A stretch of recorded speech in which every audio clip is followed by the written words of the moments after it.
Hi guys, last ಪಾರ್ಟಲ್ಲಿ ಅರ್ತಿತ್ ಕಾರ್ನ ಸಡನ್ನಾಗಿ break ಹಾಕಿ ಬಂದಿರ್ತಾನೆ. So ಇವತ್ತಿನ ಎಪಿಸೋಡಲ್ಲಿ ಏನಾಗುತ್ತೆ ಅಂತ ನೋಡೋಣ. ಅರ್ತಿತ್ ನೋಡಿದ ಅಬ್ಬಡಿ ಬಂದ ಜೀವ ಬಂದಂಗಾಯಿತು. ನಾನು ಕಾಪಾಡೋಕ್ಕೆ ಅಂತ ಅಂದ್ಕೊಂಡು ಅರ್ತಿತ್ ಮಾತಾಡ್ತಾ ಇಲ್ಲ. ಪ್ಯಾಂಗೆ ಮಾರ್ಕ್ನ ನಿಮ್ಮನ್ನ ಆಮೇಲೆ ಮೀಟ್ ಮಾಡ್ತೀನಿ, ನನ್ನ ಕೆಲಸ ಇದೆ ಅಂದು ಗುಡುಗುಡು ಅಂತ ಕಾರಲ್ಲಿ ಕೂತ್ಕೋತಾಳೆ. ಅರ್ತಿತ್ ಮತ್ತು ಪ್ಯಾಂಗ್ ತುಂಬ ಟೈಮ್ ಸೈಲೆಂಟಾಗೇ ಬರ್ತಾರೆ. ಅರ್ತಿತ್ ಏನೂ ಮಾತಾಡಿಲ್ಲ. ಆಗ ಇವನಿಗೆ ಒಂದು ಕಾಲ್ ಬರುತ್ತೆ, ಅಟೆಂಡ್ ಮಾಡ್ತಾನೆ. ಹೇಳೋ, ನಾನು ಮಾತಾಡ್ತಾನೆ. ಏನಾಯಿತು, ಪ್ಯಾಂಗ್ನ ಕಂಡು ಹಿಡ್ದೋ ಇಲ್ವೋ ಅಂತ ಕೇಳಿದಾಗ, ಹಾಂ ಕಂಡು ಹಿಡ್ದೆ, ಮಾರ್ಕ್ ಇವಳನ್ನ ರೂಮ್ವರೆಗೂ ಕರ್ಕೊಂಡು ಹೋಗೋಕೆ ನೋಡ್ದ ಅಂತ ಹೇಳ್ತಾ ಇದ್ದಾನೆ. ಏನು ಹೇಳ್ತಾ ಇದೆಯಾ, ರೂಮ್ವರೆಗೂ ಜೊತೆಗೆ ಹೋದ್ಲಾ? ಪ್ಯಾಂಗ್ ಅವಳಿಗೆ ಬುದ್ಧಿ ಇಲ್ವಾ, ಇದೆಯಾ ಇಲ್ವಾ? ನೀನೇ ತಾನೇ ತುಂಬ ಫೀಲ್ ಮಾಡ್ತಾ ಅಳೋ ರೀತಿ ಮಾತಾಡ್ತಾ ಇದ್ದೆ, ನಾನು ತುಂಬ ಹೆದರಿದೆ ಅಂತ ಹೇಳ್ತಾ ಇದ್ದಾನೆ. ಅದೆಲ್ಲ ಯಾಕೆ ಇವಾಗ ಇದೆಲ್ಲ ಮಾತಾಡ್ತಾ ಇದೆಯಾ, ಮೊಬೈಲ್ ಸ್ಪೀಕರಲ್ಲೇ ಇದೆ ಅಂದಾಗ, ಹೌದಾ ಸರಿ ಸರಿ ನಾನು ಆಮೇಲೆ ಮಾಡ್ತೀನಿ ಎಂದು ಕಟ್ ಮಾಡ್ತಾನೆ. ಇದೆಲ್ಲ ಕೇಳಿಸ್ಕೊಂಡು ಪ್ಯಾಂಗ್ ನಗ್ತಾ ಇದ್ದಾಳೆ. ಆಮೇಲೆ ಇಬ್ಬರು ಏನೂ ಮಾತಾಡ್ತಾನೇ ಇಲ್ಲ. ಯಾಕೆ ಮಾತಾಡ್ತಾ ಇಲ್ಲ, ಏನಾಯಿತು, ಯಾಕೆ ಮಾತಾಡ್ತಾ ಇಲ್ಲ ಅಂದಾಗ, ನಾನೇನು ಮಾತಾಡಲಿ, ನಾನು ಮಾತಾಡಿದ್ರೇ ನಿನಗೆ ತಪ್ಪಾಗಿ ಅನಿಸುತ್ತೆ ಅಂತಾನೆ.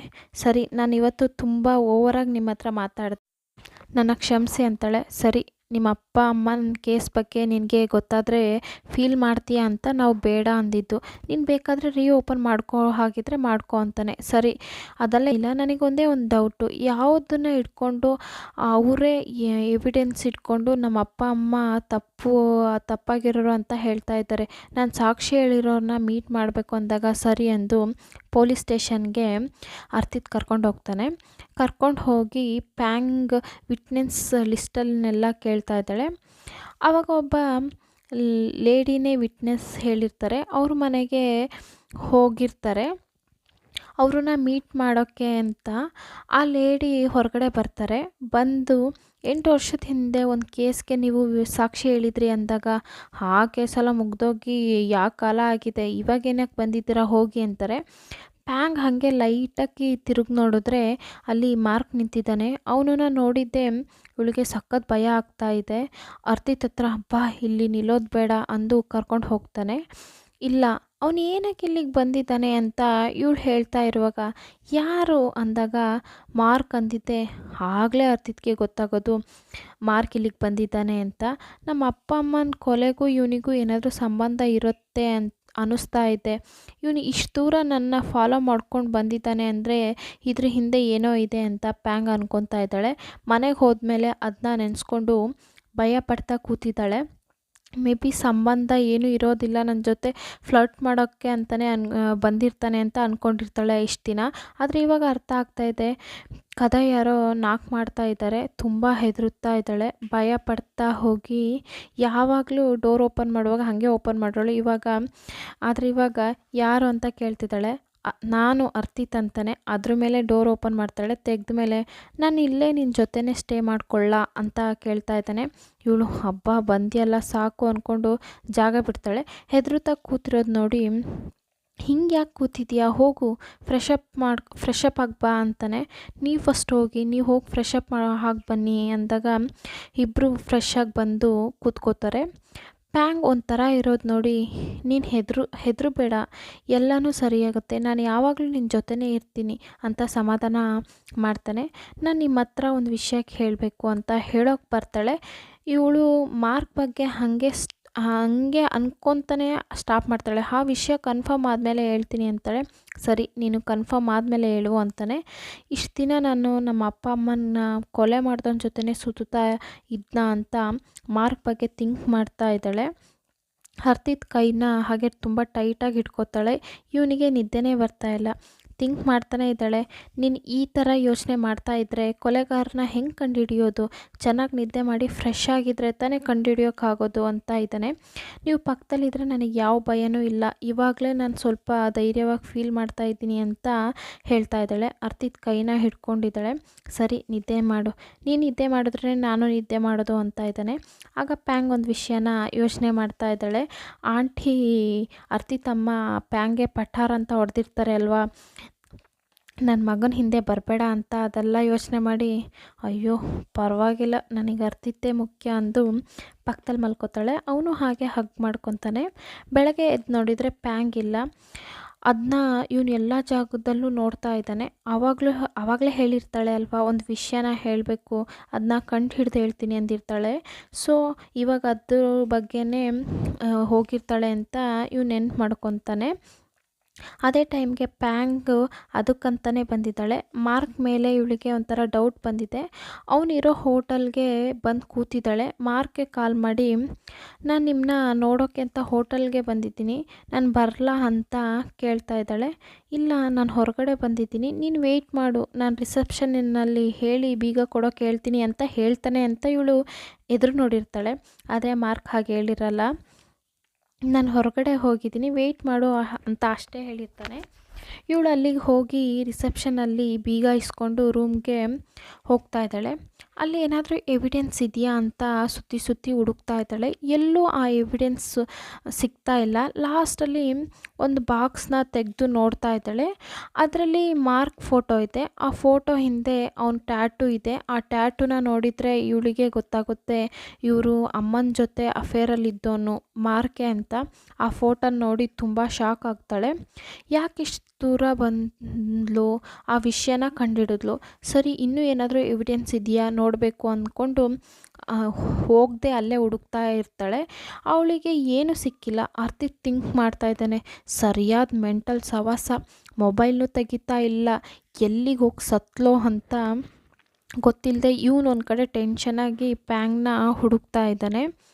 ಇಲ್ಲಿ ಮಾರ್ಕು ಹಾಗೆ ಎಲ್ಲ ಕೆಲಸ ಮುಗಿಸಿ ರೂಮ್ಗೆ ಬರ್ತಾನೆ. ಇವನಿಗೆ ರೂಮಿಗೆ ಬಂದಾಗಲೇ ಗೊತ್ತಾಗುತ್ತೆ ಇಲ್ಲಿ ಪ್ಯಾಂಗ್ ಇದ್ದಾಳೆ ಅಂತ. ಅವನು ಬರುವಾಗಲೇ ಏನು ಮಾಡ್ತಾನೆ, ಮಾರ್ಕ್ ಬರೋದನ್ನ ನೋಡಿ ಇವಳು ಏನು ಮಾಡ್ತಾಳೆ ಅಂದರೆ ಒಂದು ಕರ್ಟನ್ ಹಿಂದೆ ಹೋಗಿ ಬಚ್ಚಿಟ್ಕೋತಾಳೆ. ಇವನು ರೂಮಿಗೆ ಕೂಲಾಗಿ ಎಂಟ್ರಿ ಕೊಟ್ಟು, ಹೇ ಪ್ಯಾಂಗ್, ಎಲ್ಲಿದೆಯಾ, ಹೊರಗಡೆ ಬಾ ಅಂತ ತುಂಬ ಕೂಲಾಗಿ ಮಾತಾಡ್ತಾ ಇದ್ದಾನೆ. ಎಲ್ಲಿದೆಯಾ, ಹೊರಗಡೆ ಬಾ, ಏನಿದ್ರೂ ಮಾತಾಡ್ಕೊಳ್ಳೋಣ ಅಂತಾನೆ.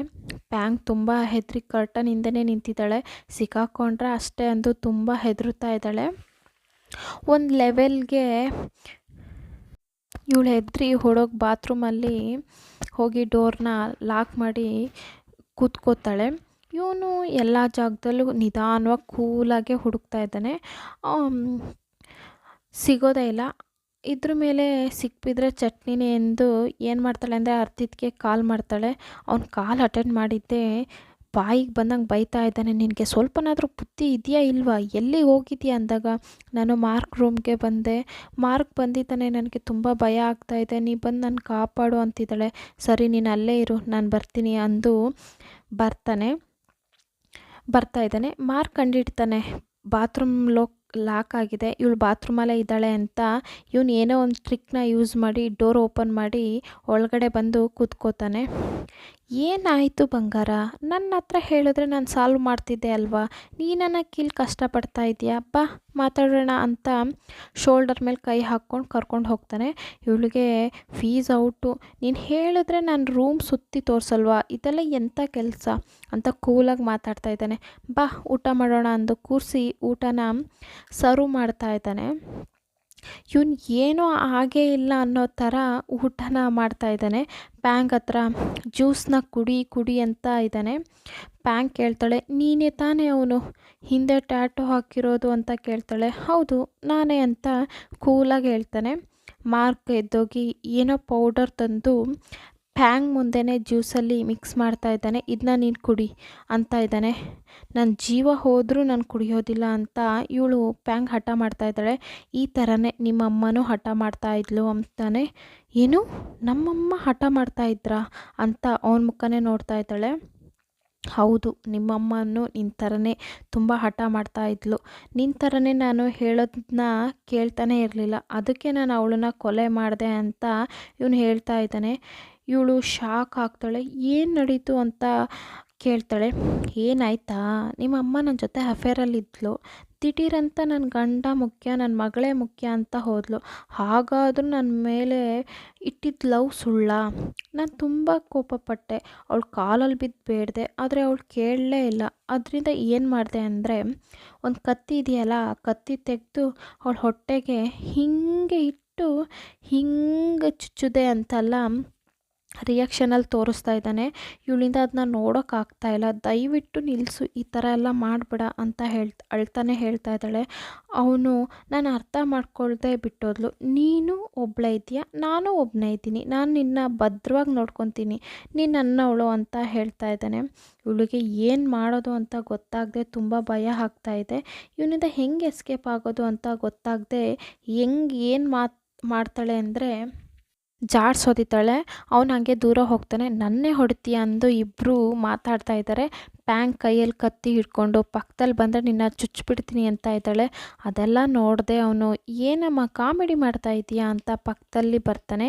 ಇವಳಿಗೆ ಸಖತ್ ಭಯ ಆಗ್ತಾಯಿದೆ. ಇವಳಿಗೆ ಲೈಟಾಗಿ ಕುಯ್ತಾಳೆ. ಮಾರ್ಕ್ ಸಖತ್ ಕೋಪ ಆಗುತ್ತೆ. ಅರ್ತಿತ್ ಬರ್ತಾನೆ. ಬಂದಿದೆ ಮಾರ್ಕ್ನ ನೋಡಬೇಕು ಅಂತ ಅಲ್ಲಿರೋ ರಿಸೆಪ್ಷನಿಸ್ಟ್ ಹತ್ರ ಹೇಳ್ತಿರ್ತಾನೆ. ರಿಸೆಪ್ಷನಿಸ್ಟ್ ಆಗಲ್ಲ, ಮಾರ್ಕ್ನ ನೋಡೋಕ್ಕಾಗಲ್ಲ, ಅವ್ರು ಯಾರು ಬಂದರೂ ಒಳಗಡೆ ಬಿಡೋದು ಬೇಡ ಅಂತ ಹೇಳಿದ್ದಾರೆ ಅಂತ ಇವಳು ಹೇಳ್ತಾಳೆ. ಹೇ ಲೂಸ್ ಥರ ಮಾತಾಡಬೇಡ, ನನ್ನ ಗರ್ಲ್ ಫ್ರೆಂಡ್ ಒಳಗಡೆ ಇದ್ದಾಳೆ, ಅವನಿಗೂ ಅವಳಿಗೂ ಆಗೋದಿಲ್ಲ, ಎಲ್ಲಾದರೂ ಕೊಲೆ ಮಾಡಿದ್ರೆ ಏನು ಮಾಡೋದು ಅಂದಾಗ ಇಬ್ಬರು ಗಾಬರಿಯಿಂದ ಓಡಿ ಬರ್ತಾರೆ. ಇಲ್ಲಿ ಮಾರ್ಕ್ ಪ್ಯಾಂಕ್ ಕುತ್ತಿಗೆನ ಕೊಲೆ ಮಾಡೋ ರೇಂಜ್ಗೆ ಹೋಗಿದ್ದಾನೆ. ಬಿಟ್ಟರೆ ಪ್ಯಾಂಕ್ ಸತ್ತೋಗ್ತಾಳೆ. ಇವಳು ಪಟ್ ಅಂತ ಒಂದು ಕನ್ನಡಿ ತೆಗೆದು ಮಾರ್ಕ್ ತಲೆಗೆ ಹಾಗೆ ಹೊಡಿತಾಳೆ. ಸೊ ಇವತ್ತಿನ ಎಪಿಸೋಡ್ ಇಲ್ಲಿಗೆ ಮುಗಿಯುತ್ತೆ. ಇಷ್ಟ ಆದರೆ ಲೈಕ್ ಮಾಡಿ, ಕಮೆಂಟ್ ಮಾಡಿ, ಹಾಗೆ ಮರಿದೆ ನನ್ನ ಚಾನಲ್ ಸಬ್ಸ್ಕ್ರೈಬ್ ಮಾಡಿ. Thank you all.